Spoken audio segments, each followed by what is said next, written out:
회원님들 안녕하십니까? CS 인베스트입니다. 들리세요?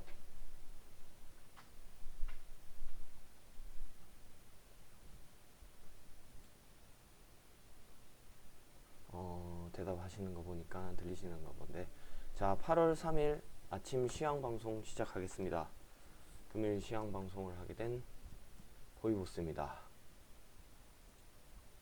먼저 그 전일 1일날 열렸던 미국장, 그리고 어제 국내 증시, 그리고 새벽에 열렸던 미국장 순으로 한번 알아보도록 하겠습니다. 최근 오늘까지 일단 간략하게 말씀을 드리면 오늘 새벽까지 7일간 미국장이 약세를 보였습니다. 그 폭은 크진 않았지만 사실 어느 정도 상단에 있는 상황에서 부담감을 느낀다고 할 수 있겠고요. 그래서 각종 경기 지표가 발표될 때마다 그거에 따라서 이제 지수가 오름세를 보였다가 하락세를 보였다가 하고 있는데, 어떠한 경기 지표들이 안 좋아지면서 기본적으로 금리 인상에 대한 우려는 조금 낮아진 상황인데요. 그거에 못지않게 우려감 또한 나오고 있는 상황입니다. 일단 간단히 살펴보도록 하겠습니다. 일단 1일 글로벌 뉴욕 증시 같은 경우 경기지표, 각종 경기지표의 부진이랑 국제유가 낙폭으로 인해서 혼조세로 마감을 했었는데요.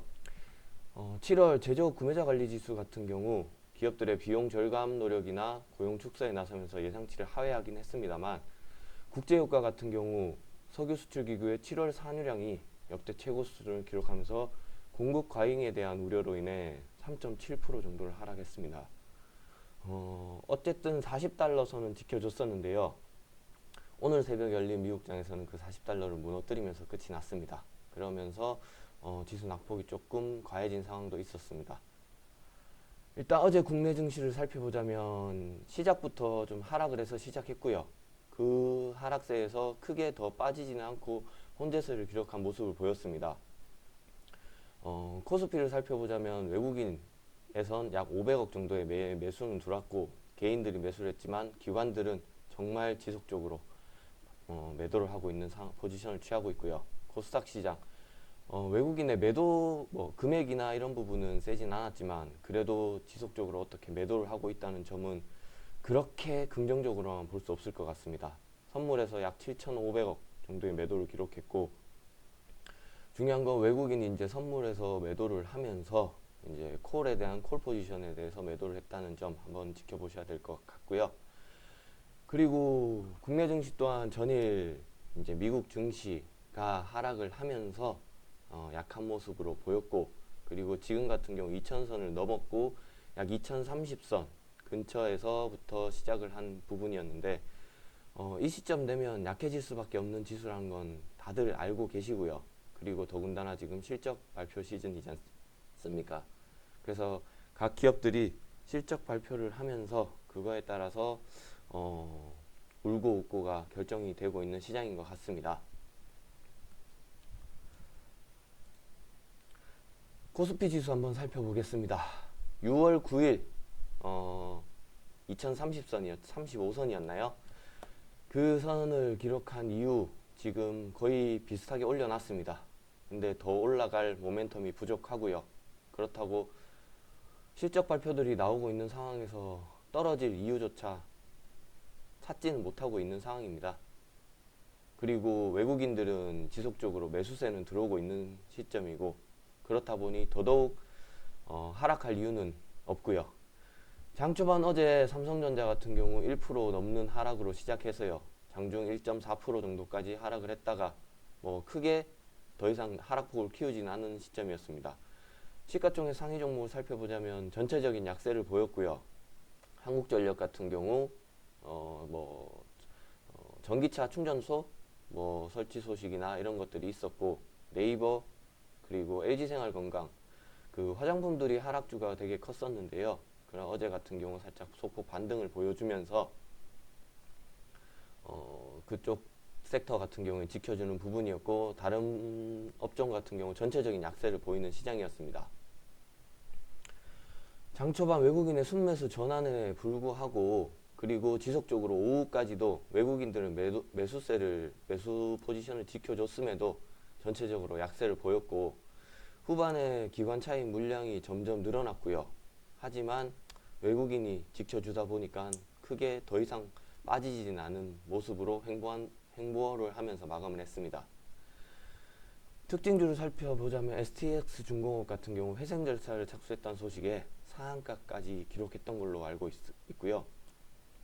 토니모리 같은 경우 유럽 수출 물량 증가로 어닝 스프라이즈를 기록했다는 실적이 나오면서 상승 마감했습니다. 그리고 토니모리뿐만 아니라 한국콜마, 코스맥스 등 최근 하락폭을 키웠던 화장품 업종이 좀 강한 모습을 보였습니다만은, 이것은 하락의 멈춤이지 그리고 바로 반등을 한다는 보장은 없기 때문에 접근하실 때는 조금 조심하시는 부분을 권해드리고 싶고요.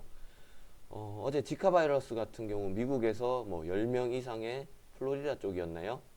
10명 이상의 감염자가 발생했다는 소식에 지카 바이러스 관련주들이 크게 움직였습니다.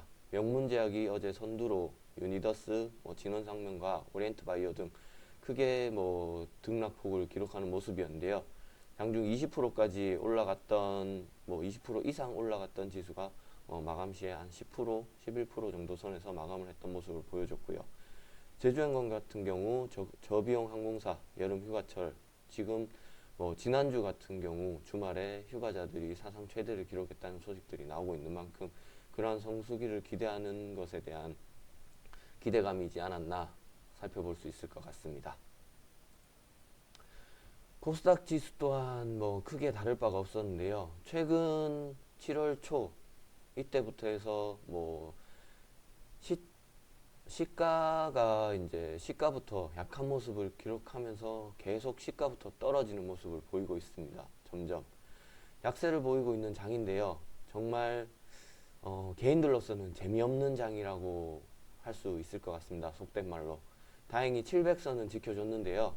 703포인트였나요? 700.3이었나? 이 정도 선에서 다시 반등을 조금 해주면서 700선은 지켜줬다고 할 수 있겠습니다.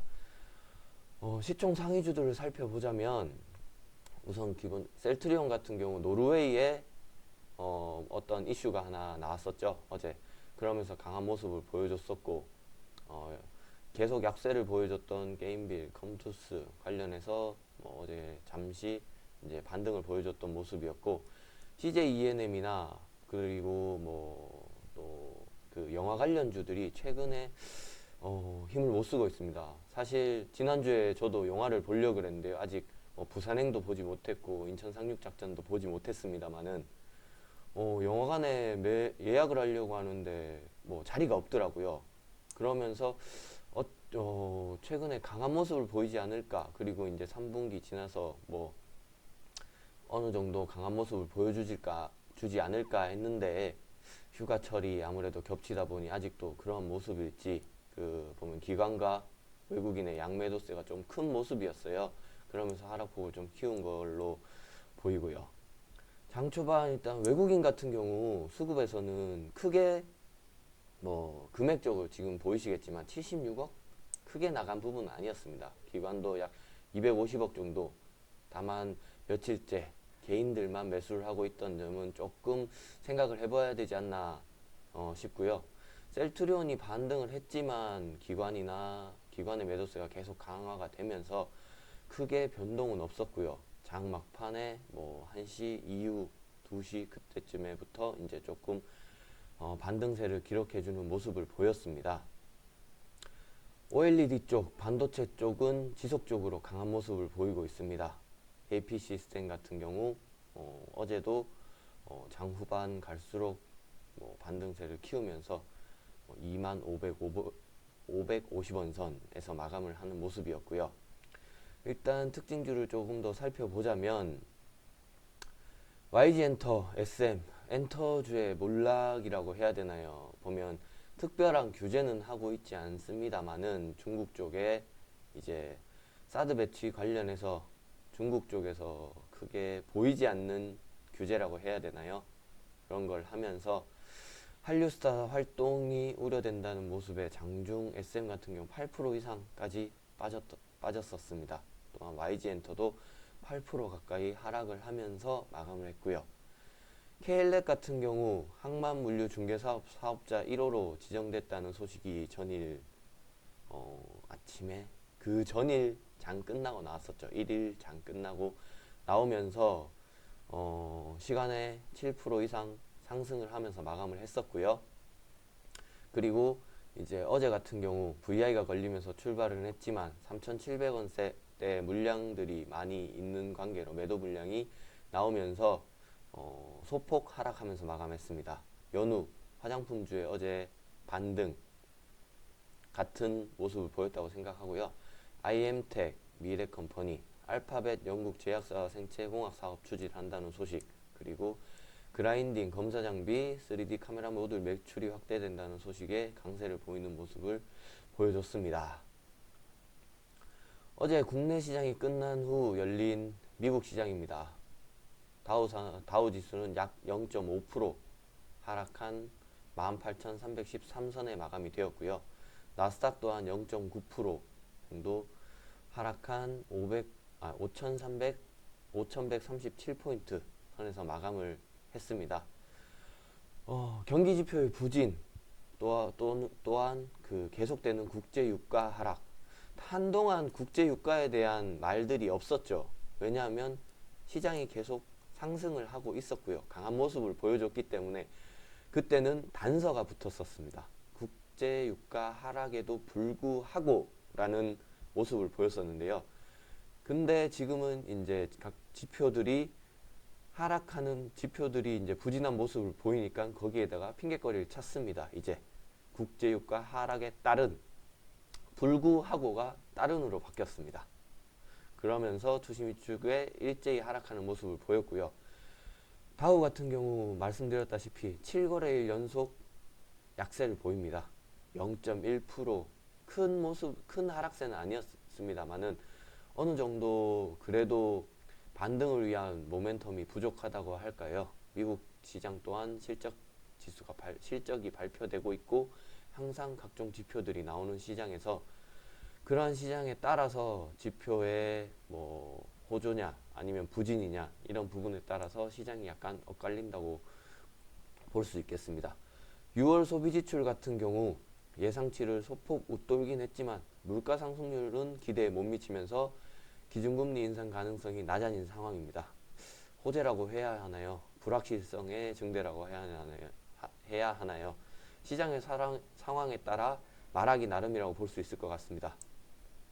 국제유가는 사우디아라비아의 경질유 가격 인하와 석유 수출 기구의 산유량이 사상 최고치를 기록하면서 공급 과잉 우려의 40달러 선이 깨지면서 39.51달러 약 1.4% 마감한 떨어진 가격으로 마감을 했고요. 일본 정부가 28조 1000억엔 28일이었나요? 아베 총리가 이러한 경기 부양책을 내놓는다는 거에도 불구하고 어제 약 1.4% 하락한 지수로 마감이 되었습니다. 포드와 GM 같은 경우 7월 자동차 판매가 전월 대비 2%에서 3% 감소하면서 미 자동차 판매가 정점을 지났다는 분석이 나왔습니다. 자, 금융시장 관전 포인트 보겠습니다. 며칠간 지속되는 같은 말일 수도 있는데요. 상승 모멘텀의 부재입니다. 2000선 이상 그리고 700선 이상에서는 뚜렷한 뭔가를 보여주지 않으면 거기에서 치고 나갈 힘은 떨어진다고 볼 수 없고요. 외국인이 수급이 약해졌다. 매수세가 약해졌다. 볼 수 있는 상황. 한번 다시 생각해 볼 수는 있고요. 그래도 지속적인 매수세는 들어오고 있다는 부분은 고무적입니다만은 그러한 부분을 해석을 조금 다르게 해볼 필요도 있지 않나. 한번 눈치 보는 장세는 계속될 것 같습니다. 단기 변동성의 유의, 그날 그때그때의 어떠한 이슈나 실적 관련 뉴스가 나오느냐에 따라서 달라진다고 할 수 있겠고요. 초반 약세 이후 뒷심을 확인해야 된다. 시가보다는 그 시가를 지키느냐, 상승에서 시작할 때 같은 경우에는 시가를 뭐 거기에서 더 올라간다는 것보다는 시가를 지켜주는 모습을 보이면서 어떠한 뭐 수급 주체를 통해서 시장을 사고 파느냐에 중점을 가지고 볼 필요는 있을 것 같고요. 아무래도 실적 발표 시즌인 만큼 그 대형주 위주 뭐 보다는 일단 중소형주 실적 성장주의 매력성을 가지고 한번 볼 필요는 있을 것 같습니다. 저희 시간으로 어제 12시가 넘은 시점에 미국에서 삼성전자의 갤럭시 노트 7이 공개됐죠. 혹시나 뭐 뉴스들 많이 나왔습니다.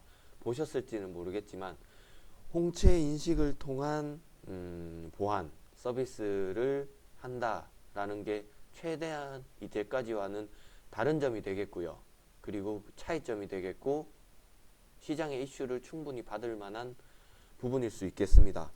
홍채 인식, 지문 인식에서 홍채 인식으로 각종 보안이 어떠한 식으로 변해간다 하는 모습을 지켜보실 필요는 있을 것 같고요.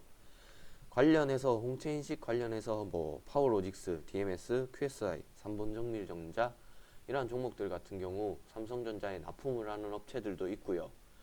그 업체들의 주가를 본다면 어느 정도 기대감을 통해서 시장에서 지속적인 이슈를 받았고, 파워로직스 같은 경우 어제 11% 이상 상승을 했다가 하락을 하는 모습을 보일 수도 있습니다. 단기적인 테마나 이슈로 볼 수 있겠습니다만 장기적인 관점에서는 꼭 관심 있게는 지켜보실 만한 종목들이라고 생각을 되고요. 그리고 어제 테슬라와 솔라시티가 합병한다는 얘기가 들렸습니다.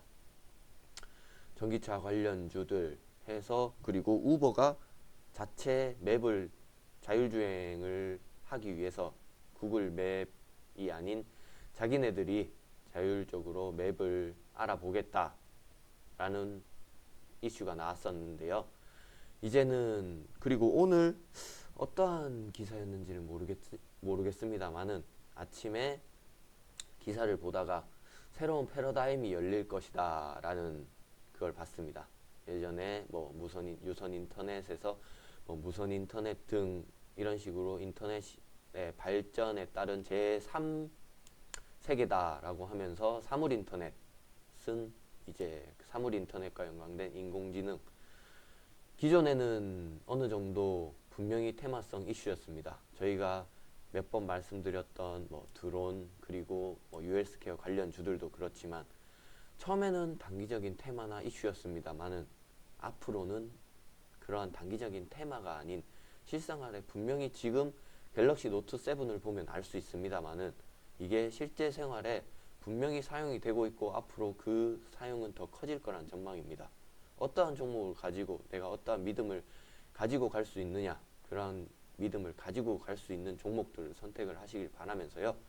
그런 선택을 확실히 하실 자신이 없으시다면 저희와 함께 하시면서 종목들, 좋은 종목들, 괜찮은 종목들, 추려놓은 종목들 하시면서 함께 하는 방법도 좋은 방법이 아닐까 생각되고요. 금일 아침 시황은 여기서 마감하도록 하겠습니다. 잠시 쉬었다가 아침 방송 제가 뭐 볼지, 아니면 지금 아우토바님께서 건강이 조금 안 좋으세요. 그러시다 보니까 아침에 이제 병원을 잠시 들렸다가 오신다고 말씀을 하셔가지고 좀 같이 이제 사업을 하는 입장에서 되게 걱정이 되는데요. 장 시작하기 1분 전입니다. 금일장 한번 아침에 분명히 변동성이 있을 거고 어떻게 시작하는지에 대한 부분, 가지고 있는 종목들 중간에 저희가 보면 채팅이나 이렇게 한번 치면서 살펴보도록 하겠습니다. 그럼 아침 시황 이것으로 마감하겠습니다. 감사합니다.